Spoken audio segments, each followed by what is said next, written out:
এভাবে বসে থাকলে কোনো কাজ হবে না, ওকে একটা ফোন দিই। হ্যালো সাগর। হ্যালো। তোমাকে একটা কথা বলি, শোনো। আমার হাজবেন্ড প্রবাস থেকে আসার সময় 10 লক্ষ টাকা আর 10 ভরি স্বর্ণ নিয়ে এসেছে। আমি চিন্তা করেছি কি এগুলো নিয়ে তোমার সাথে পালিয়ে যাব।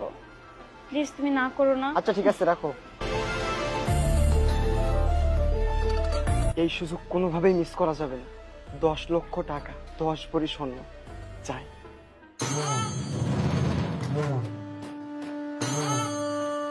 ও তুমি আসছো?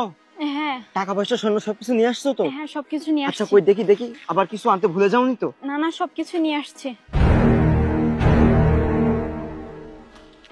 আচ্ছা তুমি একটা কাজ করো, এই যে এতগুলা টাকা পয়সা নিয়ে তো আমরা দুইজনে বাইরে হতে পারবো না। মানে দেখা যাচ্ছে যে গুন্ডা আছে, মানে ডাকাত টাকাত ঝামেলা আছে।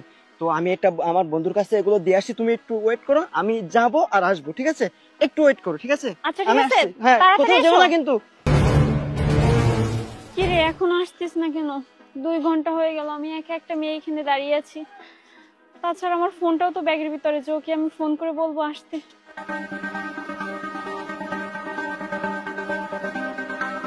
এতে কি হচ্ছে? ও কি আমার সাথে শেষ পর্যন্ত প্রতারণা করলো? হে আল্লাহ, আমি কি করবো?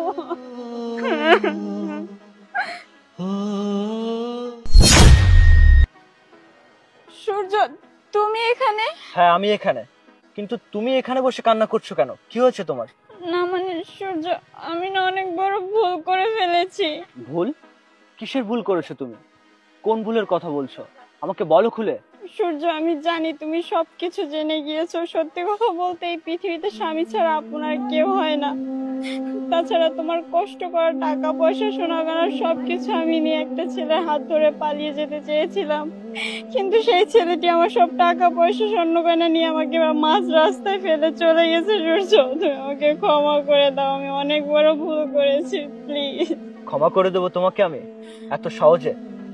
আসলে স্বামীর থেকে আপনজন এই দুনিয়াতে আর কেউ হয় না, তুমি এখন সেটা বুঝতে পারছো?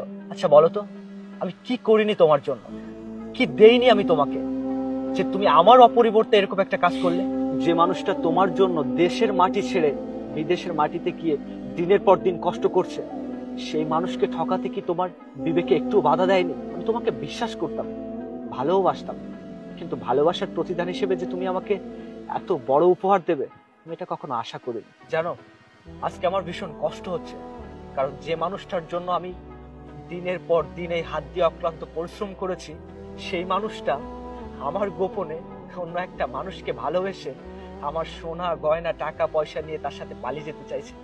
কিন্তু দেখো আমি কত বোকা, তারপরেও তোমাকে দিনের পর দিন বিশ্বাস করেছি, দিনের পর দিন তোমাকে ভালোবেসে গেছি, আর প্রতিদান হিসেবে আজকের এই উপহার পেলাম। তুমি আমাকে বলে দিলে পারতে যে তোমার জীবনে আমার আর কোনো অস্তিত্ব নেই, আমি এমনিতেই সরে যেতাম।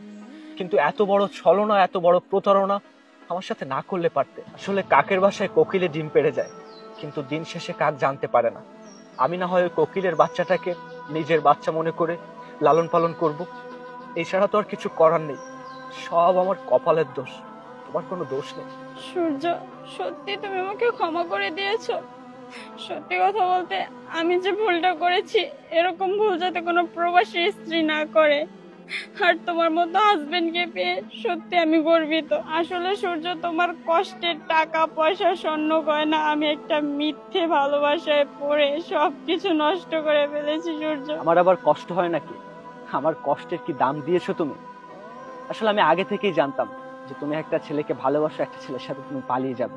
আর এই যে ব্যাগটা দেখছো না, এর ভিতরে টাকা পয়সা স্বর্ণ গয়না সব আছে। আমি ওকে আটকিয়েছিলাম, এই জন্য ও আর তোমার কাছে আসতে পারেনি। চিন্তা করো না, ওই যে বললাম না, কাকের বাসায় কোকিল ডিম পেড়ে গেছে, কিন্তু কাক দিন শেষে জানতেই পারলো না। কোকিলের বাচ্চাটাকে নিজের বলে লালন পালন করতে হবে, এখন তো আর কিছু করার নেই। সব আমার কপাল। কিছু কিছু স্বপ্ন আছে যেগুলো কাছের মতো ভেঙে যায়, কিন্তু জোড়া লাগানো যায় না। তবু দিন শেষে জোড়া লাগিয়ে নিতে হয় ভালোবাসার জন্য। এটা তুমি বুঝবে না। চলো বাড়ি চলো।